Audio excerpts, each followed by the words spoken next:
नमस्कार दोस्तों, स्वागत है आपका हमारे YouTube चैनल द अर्थ में। दोस्तों, आज अपन बात करते हैं परिवहन तथा संचार टॉपिक में आगे की, जिसमें अपन ने स्थल परिवहन को पूरा कर लिया था। स्थल परिवहन के 3 भागों में बांट के अपन ने अध्ययन किया था। कौन कौन से? सड़क मार्ग, रेल मार्ग और पाइपलाइन। आज अपन बात करने वाले हैं दूसरे प्रकार की, जल परिवहन की। जल परिवहन दोस्तों, जल परिवहन परिवहन का सबसे सस्ता साधन माना जाता है। सबसे सस्ता साधन कौन माना जाता है? जल परिवहन माना जाता है। क्यों माना जाता है? क्योंकि जल परिवहन में किसी भी प्रकार के परिवहन मार्गों का निर्माण है नहीं करना पड़ता। यानी जल परिवहन किसी भी राष्ट्र का सबसे सस्ता यातायात की जो सुविधाएं हैं वह कौन प्रदान करता है? जल परिवहन प्रदान करता है। इसमें परिवहन मार्गों का निर्माण है वह नहीं करना पड़ता। जैसे सड़क मार्गों में सड़कों का निर्माण करता है, रेल मार्गों में रेलवे लाइन या रेलवे पटरियों का विकास करना पड़ता है। इसी प्रकार जल परिवहन में सिर्फ साधन का विकास करना पड़ता है, मार्गों का विकास नहीं करना पड़ता। यानी जलयानों के विकास के अलावा कहीं पे भी जो या साधनों के चलने के लिए मार्गों का निर्माण है वह इसके अंतर्गत नहीं किया जाता। यही कारण है कि यह परिवहन का क्या है? सबसे सस्ता साधन है। दोस्तों, प्राचीन काल से ही अगर अपन बात करें तो नाविकों ने दूर दूर तक, प्राचीन काल में नाविकों ने दूर दूर तक भारतीय संस्कृति तथा भारतीय व्यापार को जल परिवहन के द्वारा एक स्थान से दूसरे स्थान पर फैलाया है। क्या है? एक जगह से दूसरे जगह पर भारतीय संस्कृति और व्यापार का फैलाव है वह नाविकों ने प्राचीन समय से ही किया है।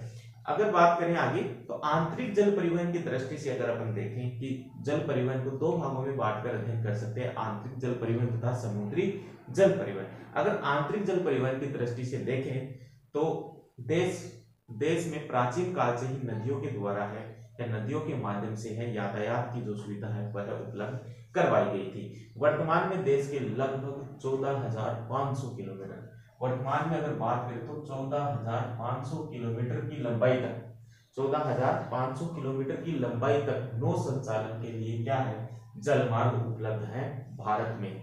किसके द्वारा? नदियों के द्वारा, झीलों के द्वारा, नहरों के द्वारा जल परिवहन की सुविधा है वह 14,500 किलोमीटर तक की लंबाई तक विस्तृत है या इनका विकास भारत में संभावित। भारत के जो उत्तरी पूर्वी राज्य हैं उनमें भी आंतरिक जलमार्ग और परिवहन का महत्वपूर्ण स्थान है।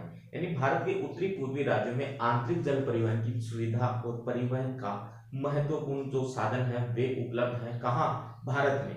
मुख्य रूप से उत्तरी पूर्वी जो राज्य हैं भारत के, वहां आंतरिक जलमार्ग के परिवहन की जो सुविधाएं हैं और साधनों की जो सुविधाएं हैं वे पर्याप्त मात्रा में। अब बात करते हैं राष्ट्रीय जलमार्गों के बारे में।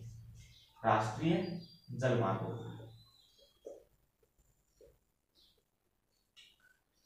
राष्ट्रीय जलमार्ग। अब हम बात करते हैं कि राष्ट्रीय जो जलमार्ग है वह कौन कौन सी नदियां राष्ट्रीय जलमार्ग की जो सुविधा है वह भारत में उपलब्ध कराती है। तो दोस्तों, भारत में गंगा, यमुना, ब्रह्मपुत्र, नर्मदा, ताप्ती, गोदावरी, कृष्णा, कावेरी, महानदी। गंगा, यमुना, ब्रह्मपुत्र, नर्मदा, ताप्ती, गोदावरी, कृष्णा, कावेरी, महानदी, ये सभी नदियां हैं भारत में राष्ट्रीय जलमार्ग या आंतरिक जलमार्ग की जो है सुविधाएं भारत में उपलब्ध कराती है। कौन कौन सी नदियां हैं? गंगा, यमुना, ब्रह्मपुत्र, नर्मदा, ताप्ती, गोदावरी, कृष्णा, कावेरी तथा महानदी। इन नदियों के द्वारा आंतरिक जलमार्ग या राष्ट्रीय जलमार्गों की सुविधा है भारत में प्रदान की जाती है। अगर हम राष्ट्रीय जलमार्गों की बात करते हैं तो राष्ट्रीय जलमार्ग संख्या 1 के बारे में बात करते हैं। राष्ट्रीय जलमार्ग संख्या 1, कई बार दोस्तों यहां से क्वेश्चन पूछा जाता है कि राष्ट्रीय जलमार्ग संख्या 1 कहां से कहां तक जाता है? राष्ट्रीय जलमार्ग संख्या 1 कहां से कहां तक जाता है या कितनी लंबाई तक जो नौ परिवहन सुविधा है वह उपलब्ध करवाता है? तो इनके बारे में अपन एक एक करके क्या करते हैं? अध्ययन करते हैं। तो भारत में राष्ट्रीय जलमार्ग संख्या 1 की अपन बात करते हैं। राष्ट्रीय जलमार्ग संख्या 1 है वह हल्दिया से जाता है इलाहाबाद तक, हल्दिया से इलाहाबाद तक जाता है। हल्दिया से कहां तक जाता है? इलाहाबाद तक जाता है। हल्दिया है पश्चिमी बंगाल में पड़ता है, इलाहाबाद उत्तर प्रदेश में पड़ता है। यानी पश्चिमी बंगाल से लेकर उत्तर प्रदेश तक यह परिवहन की सुविधा उपलब्ध करवाता है। अगर लंबाई की बात करें तो 1620 किलोमीटर की लंबाई में यह विस्तृत है। कौन सा? राष्ट्रीय जलमार्ग संख्या 1 1620 किलोमीटर की लंबाई तक क्या है? विस्तृत है, जो हल्दिया से कहां तक जाता है? इलाहाबाद तक जाता है। अब कौन सी नदी है राष्ट्रीय जलमार्ग संख्या 1 कौन सी नदी उपलब्ध कराती है? तो वह है गंगा नदी। यानी गंगा नदी में 1620 किलोमीटर की लंबाई तक राष्ट्रीय जलमार्ग संख्या 1 मिलता है, जो हल्दिया से कहां तक जाता है? इलाहाबाद तक जाता है। अब बात करते हैं राष्ट्रीय जलमार्ग संख्या 2 की। राष्ट्रीय जलमार्ग संख्या 2 के बारे में बात करते हैं। तो दोस्तों राष्ट्रीय जलमार्ग संख्या 2 है वह सदिया से धुबरी तक जाता है। कहां से कहां तक जाता है? सदिया से धुबरी तक जाता है। यह सदिया से धुबरी तक विस्तृत है, लगभग 891 किलोमीटर की दूरी में। लगभग 891 किलोमीटर की दूरी में या दूरी तक यह है नौ परिवहन की सुविधा है वह उपलब्ध करवाता है। और इस कौन सी नदी में? ब्रह्मपुत्र नदी में। कौन सी नदी में? ब्रह्मपुत्र नदी में यह 891 किलोमीटर तक है परिवहन की सुविधा उपलब्ध करवाता है। आगे बात करते हैं राष्ट्रीय जलमार्ग संख्या 3 की। तो दोस्तों राष्ट्रीय जलमार्ग संख्या जो 3 है वह है केरल के पश्चिमी तट, केरल के पश्चिमी तटीय नहर, केरल के पश्चिमी तटीय नहर क्षेत्र में यह क्या करता है?